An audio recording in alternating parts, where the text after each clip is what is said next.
Eu vi um clarão muito forte e bum!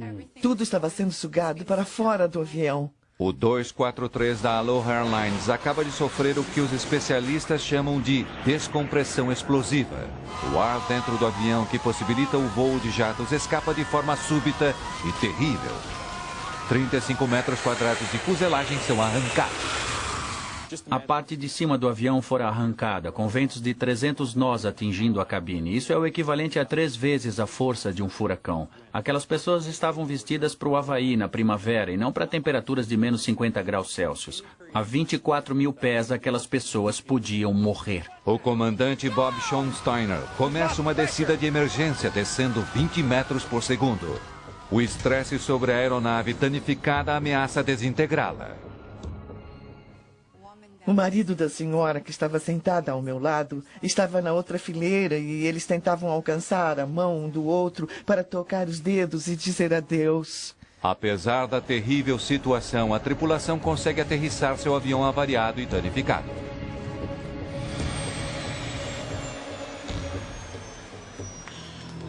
Mesmo com essa descompressão explosiva, há apenas uma morte no voo 243 da Aloha. Uma comissária de bordo que foi sugada para fora do avião.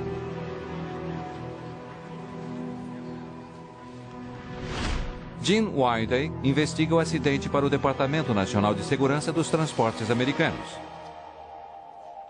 Em seu laboratório, Wiley faz uma descoberta perturbadora.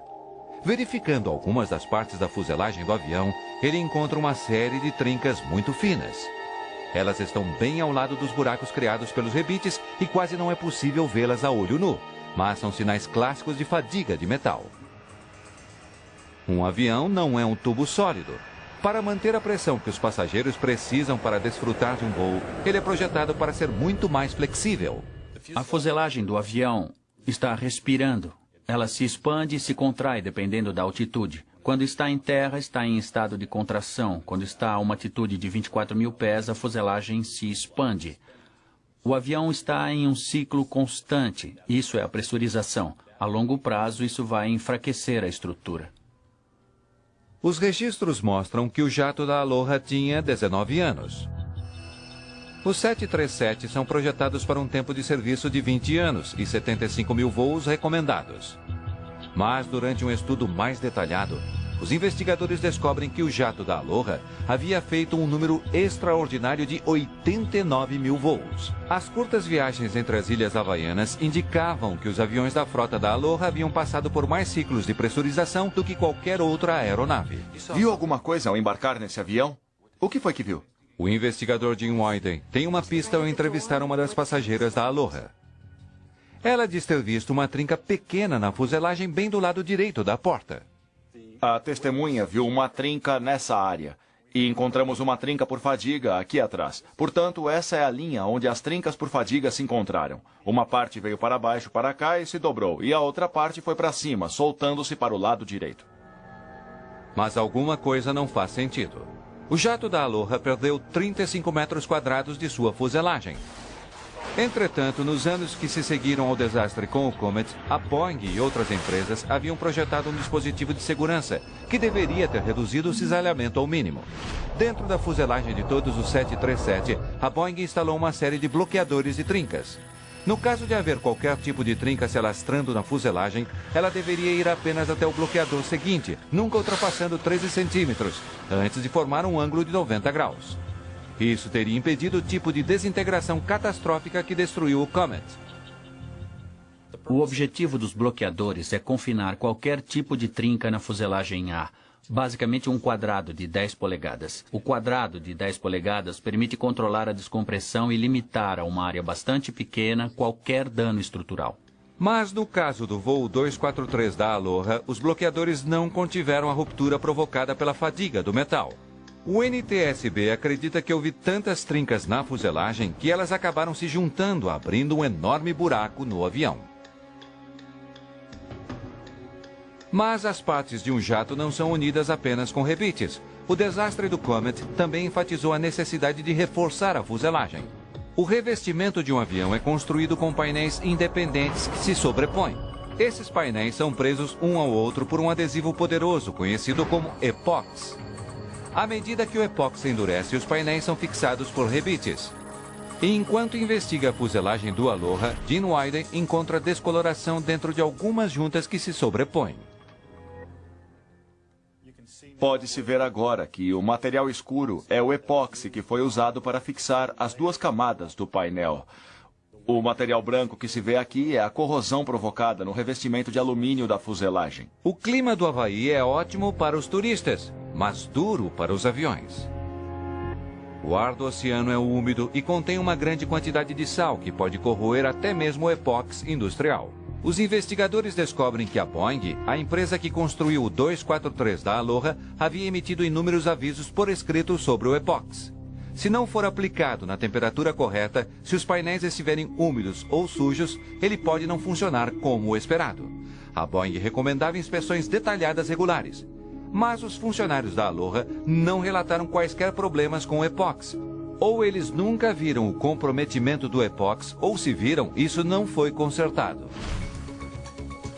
O acidente da Aloha foi outro passo em direção a um jato de passageiros mais seguro. É importante aprender com seus erros. É importante aprender lições a partir deles. E esse foi o caso com a engenharia aeronáutica. A história do Aloha foi uma lição brutal sobre os perigos da fadiga de metal. Mas não foi o último exemplo do poder da pressão na cabine.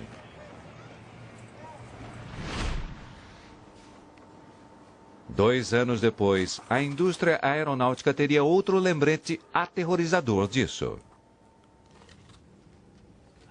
Senhoras e senhores, aqui é seu comandante falando.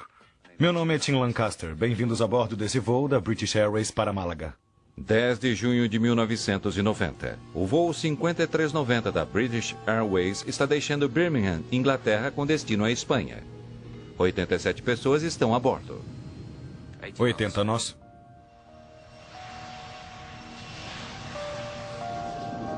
Dois minutos depois da decolagem, a tripulação liga o piloto automático. O comandante Tim Lancaster tira seu cinto de segurança. Eu fui até a cabine do piloto perguntar a Tim e a Alastair o que eles gostariam de beber. Os senhores gostariam de chá? Mude sempre, por favor. Minutos depois, a 5.200 metros, o avião está muito próximo de sua altitude programada. E então, assim como uma rolha saindo de uma garrafa de champanhe, o para-brisa é arrancado de sua estrutura.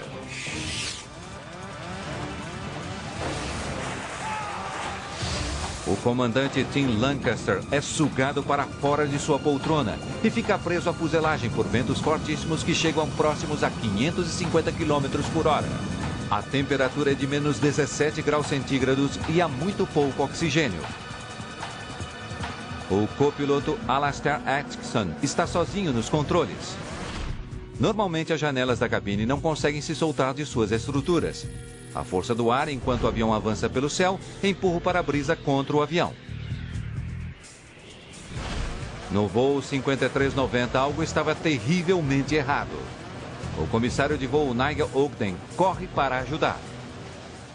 Olhei para o lado de dentro da cabine e a porta estava sob os controles. E tudo que consegui ver foi Tim do lado de fora da janela. Eu simplesmente o agarrei antes que ele saísse completamente. Os outros comissários fazem o que podem. O copiloto Alastair Atkinson reduz a velocidade e desce rapidamente.